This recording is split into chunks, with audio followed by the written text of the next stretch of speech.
আগামীকালের দৈনিক রাশিফল নিয়ে বিস্তারিত আলোচনা করব ১২টি রাশির ভালো এবং মন্দ নিয়ে। এটা অতি পরিচিত প্রোগ্রাম। প্রত্যেকটা দিন আমি এই দৈনিক রাশিফল নিয়ে আলোচনা করি।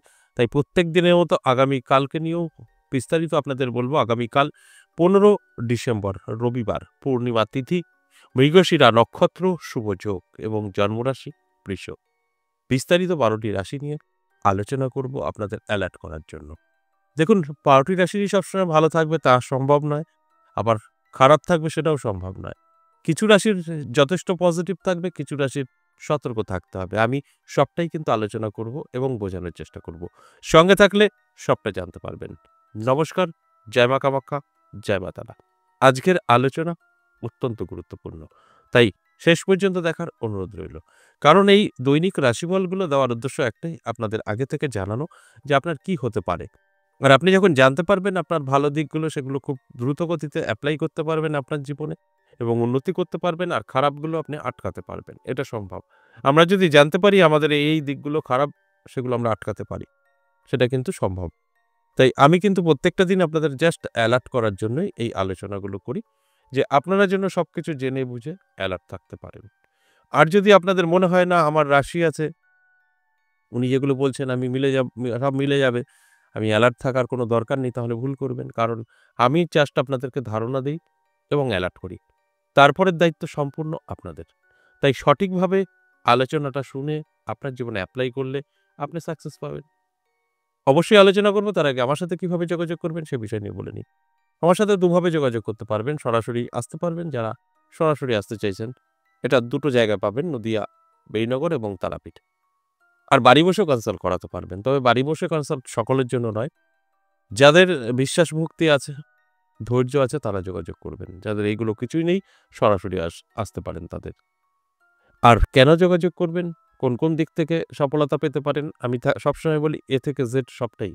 এখানে সব রকম সমস্যার সমাধান করা হয়। আর WhatsApp এ এই যে নাম্বারটা দেখছেন, আপনাকে ভয়েসে বা লিখে কি করতে চাইছেন সেটা পাঠাতে হবে। যদি সরাসরি আসতে চান, এখানে আপনাকে লিখতে হবে বা ভয়েস করে বলতে হবে যে আমি অমুক জায়গায় অমুক তারিখে যেতে চাই।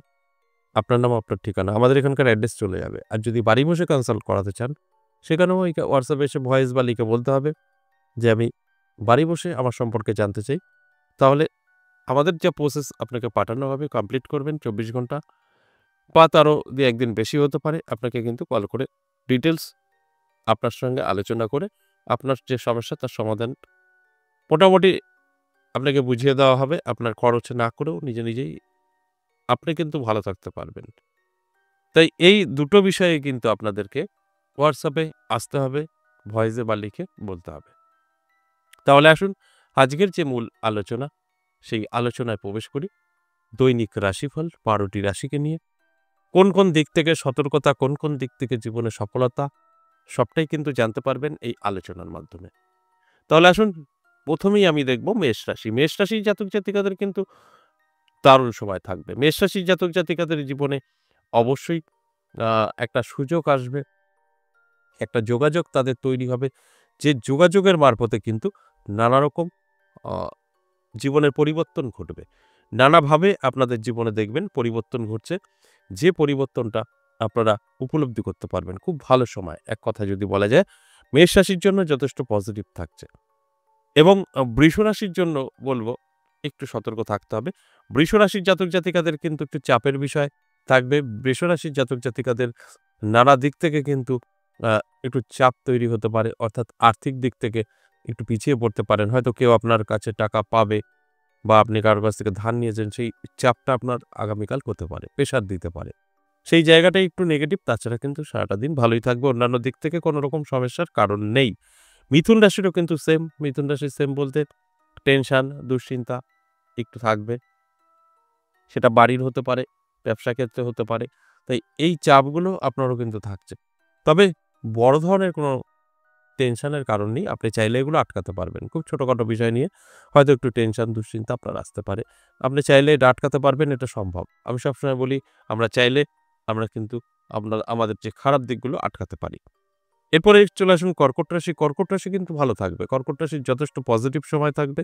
কর্কট রাশির জাতক-জাতিকাদের উদ্দেশ্যে আমি বলব, চোখ কান খোলা রাখুন, অ্যালার্ট থাকুন। আপনার জীবনে দেখবেন কোনো সুযোগ, কোনো যোগাযোগ আসতে পারে এবং সেই সুযোগ, সেই যোগাযোগ থেকে আপনার জীবনের পরিবর্তন ঘটতে পারে। নানাভাবে দেখবেন আপনার কিন্তু সুযোগগুলো আসবে। আর সেই সুযোগগুলো আপনি কাজে লাগালে সাকসেস পাবেন। সিংহ রাশি, স্বাস্থ্য এবং সিংহ রাশির মান, যশ, খ্যাতি একটু নষ্ট হতে পারে। এই জায়গাগুলো মাথায় রেখে চলতে হবে। শরীরের যত্ন নিতে হবে এবং আপনার যেকোনো উটকো ঝামেলা থেকে দূরে থাকতে হবে। তা না হলে আপনি মান-সম্মান হানিতেও পড়ে যেতে পারেন। স্বাস্থ্য আপনার সাথ নাও দিতে পারে। এই দুটো দিক আপনাকে শুধু ফলো করতে হবে। তাছাড়া অন্যান্য দিক থেকে কিন্তু যথেষ্ট ভালো থাকছে। তাই আমি বলব সিংহ রাশির জাতক-জাতিকাদের একটু অ্যালার্ট থাকার জন্য। কন্যা রাশির যথেষ্ট শুভ। কন্যা রাশির জাতক-জাতিকাদের কিন্তু সমস্ত দিক থেকে সুযোগ সুবিধাও আসতে পারে। নানাভাবে আপনার কিন্তু আটকে থাকা কাজগুলো ক্লিয়ার হবে এবং আপনি কোথাও হয়তো অর্থ আপনার পাওয়ার কথা, সেটা বহুদিন ধরে ঘুরছেন, সেটা কিন্তু ক্লিয়ার হয়ে যেতে পারে। অর্থাৎ আপনার হাতে কিছু অর্থ এসেও ধরা দিতে পারে। হতে পারে আপনারই গচ্ছিত অর্থ, সঞ্চয়ের অর্থ, কিন্তু আপনার হাতে এসে ধরা দিতে পারে। এগুলো অবশ্যই পজিটিভ। এরপরে আ তুলা রাশি। তুলা রাশির ক্ষেত্রে কিন্তু যথেষ্ট ভালো টাইম। তুলা রাশির কিন্তু প্রাপ্তিযোগ তৈরি হয়েছে। সেখানে দাঁড়িয়ে তুলা রাশির কিন্তু জাতক-জাতিকাদের অর্থ হাতে এসে ধরা দিতে পারে। হঠাৎ করে কেউ কোনো গিফট করতে পারে, প্রেজেন্টেশন দিতে পারে বা কিছু অ প্রাপ্তিও ঘটতে পারে। তাই এই জায়গাগুলো আপনাদের মাথায় রেখে চলতে হবে এবং অ্যালার্ট থাকতে হবে।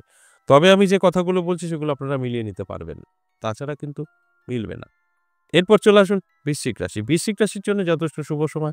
বৃশ্চিক রাশির জাতক-জাতিকাদের উদ্দেশ্যে যদি বলি তাহলে অ্যালার্ট থাকতে বলব। নানাভাবে আপনার জীবনে সুযোগ আসবে, যোগাযোগ তৈরি হবে। সেগুলো অ্যালার্ট থাকলেই সম্ভব। আপনি কিন্তু তার সম্পূর্ণ লাভটা তুলতে পারবেন। আর যদি মনে হয় যে না আমার রাশি আছে, এগুলো আমার ঘটবে, আমি এগুলো পেয়ে যাব, তাহলে কিন্তু ভুল করবেন। তাই আপনার অ্যালার্ট থাকাটা অবশ্যই জরুরি। অ্যালার্ট থাকবেন তবেই কিন্তু আমি যে কথাগুলো বলছি সেগুলো মিলিয়ে নিতে পারবেন। এরপরে আমি ধনুরাশির কথা বলব। ধনুরাশির জাতক-জাতিকাদের কিন্তু যথেষ্ট ভালো সময় থাকবে। ধনুরাশির জাতক-জাতিকাদের প্রাপ্তিযোগ তৈরি হয়েছে। ধনুরাশির জাতক-জাতিকারা কিন্তু যেকোনোভাবেই হোক না কেন প্রচুর অর্থ হাতে এসে ধরা দিতে পারে। সেটা হতে পারে ফাটকা-সাট্টা জুয়া লটারি হতে পারে। আপনাকে কেউ আ কিছু সাহায্য দান করতে পারে বা আপনি রাস্তায় পড়ে পেতে পারেন বা আপনার গচ্ছিত অর্থ হাতে আসতে পারে। যেকোনোইভাবে হোক না কেন আপনার হাতে কিন্তু অর্থ এসে ধরা দিতে পারে। আপনার জীবনে সুযোগ আসতে পারে, যোগাযোগ তৈরি হতে পারে। নতুন, নতুন মানুষের সাথে আপনার পরিচয় হতে পারে যে পরিচয়ের মাধ্যমে আপনার কিন্তু অনেকটাই ভালো হতে পারে। অর্থাৎ আপনি বিজনেস বা ব্যবসার দিক থেকে অনেকটাই ডেভেলপ করতে পারেন তাদের মারফত। তাই এটা অত্যন্ত শুভ এবং পজিটিভ। এর জন্য কি করতে হবে? আপনাকে অ্যালার্ট থাকতে হবে, চোখ কান খোলা রাখতে হবে। তবেই কিন্তু আমি যে কথাগুলো বলছি সেগুলো আপনি সবটাই মিলিয়ে নিতে পারবেন। এরপরে চলে আসুন মকর রাশি। মকর রাশির জাতক-জাতিকাদের উদ্দেশ্যে যদি বলি যথেষ্ট শুভ। মকর রাশির জাতক-জাতিকাদের জীবনে কিন্তু পরিবর্তন আসবে, নানাভাবে সুযোগ আসবে, যোগাযোগ তৈরি হবে। আপনার কোনো শুভ খবর আসতে পারে। এগুলো সবটাই কিন্তু পজিটিভ। আর এই পজিটিভ গুলো আপনার জীবনে পজিটিভ ভাবেই আপনি ব্যবহার করলে সেগুলো আপনার ধরা দিতে পারে বা আপনার জীবনে পরিবর্তন আসতে পারে। যে টাইমটা আপনার ভালো, শুভ, সেই শুভ সময়টা শুভ কাজে ব্যবহার করা উচিত। তাই আপনার সময়টা ভালো, আপনি ঘরে বসে থাকবেন, কোনো লাভ হবে না। আপনার সময় ভালো, আপনার সময়টাকে কাজে লাগাতে পারলে আপনার জীবনে উন্নতি। আর আমি যে কারণে অ্যালার্ট করার চেষ্টা করি, এগুলো সব অ্যালার্ট। আপনাকে জানানো, আপনার সময়টা পজিটিভ, ভালো, এবার দায়িত্ব আপনার। আপনি যতটা এই ভালো সময়টাকে ভালোভাবে ব্যবহার করবেন, ততটা সাকসেস পাবেন। কুম্ভ রাশি। কুম্ভ রাশির কিন্তু খুব একটা ভালো নয়। কুম্ভ রাশির জাতক-জাতিকাদের কিন্তু টেনশন, দুশ্চিন্তা এগুলো কিন্তু থাকবে। কুম্ভ রাশির জাতক-জাতিকাদেরও কিন্তু আ নানাভাবে একটা বাধা তৈরি হতে পারে। যেকোনো দিক থেকেই দেখবেন কোনো কাজ করতে গেলে সেখানে কিন্তু আপনি বাধাপ্রাপ্ত হবেন। যেকোনোভাবেই আপনাকে কিন্তু পিছিয়ে আসতে হবে। এটা অবশ্যই আপনি এড়িয়ে যেতে পারবেন, কাটাতে পারবেন এই প্রোগ্রামটা দেখার পর। সেটা কিন্তু সম্ভব। সর্বশেষ যে রাশির কথা বলব, মীন রাশি। মীন রাশির ক্ষেত্রেও কিন্তু আমি বলব যে আপনাদের কিন্তু ছোটখাটো অ্যাক্সিডেন্ট, ছোটখাটো সমস্যা আগামীকাল হতে পারে। হঠাৎ করে চোট লাগা বা আপনার সাইকেল বা বাইক চালাতে গিয়ে একটু মচকে যাওয়া, এই ধরনের কিছু সমস্যা আপনার আসতে পারে। এর কারণে আপনাকে অ্যালার্ট থাকতে হবে। এই আলোচনাগুলো করা মানে আপনাদেরকে ভয় দেখানো নয়, আপনাদেরকে অ্যালার্ট করা। আপনি জানলে সেটা কিন্তু আটকাতে পারবেন, ঘটবে না। আর না জানলেই আপনার সঙ্গে ঘটবে। তাই অ্যালার্ট করার জন্যই এই আলোচনা। এবং এই যে মীন রাশির প্রত্যেকেরই ভয় পাওয়ার কিছু নেই যে আমার হয়তো এরকম হবে, তা নয়। মীন রাশি মানে প্রত্যেকের যে হবে তা নয়। মীন রাশি বলে নয় যে ১২টা রাশিকে নিয়ে আলোচনা করছি, এটা সম্পূর্ণ এভারেজ এবং সর্বজনীন। তাই এর সাথে সকলকে গুলিয়ে ফেলবেন না। এগুলো সকলের সাথে কখনো মিলবে না। 50% জাতক জাতিকাদের সাথে মিলবে, কোনো সন্দেহ নেই।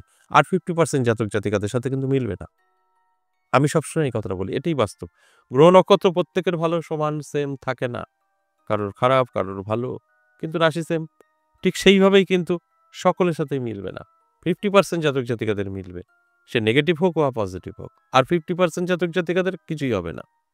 আশা করি বুঝতে পেরেছেন। আজ এ পর্যন্তই, আবার আসবো নেক্সট ভিডিও নিয়ে। ততক্ষণ ভালো থাকুন। নমস্কার।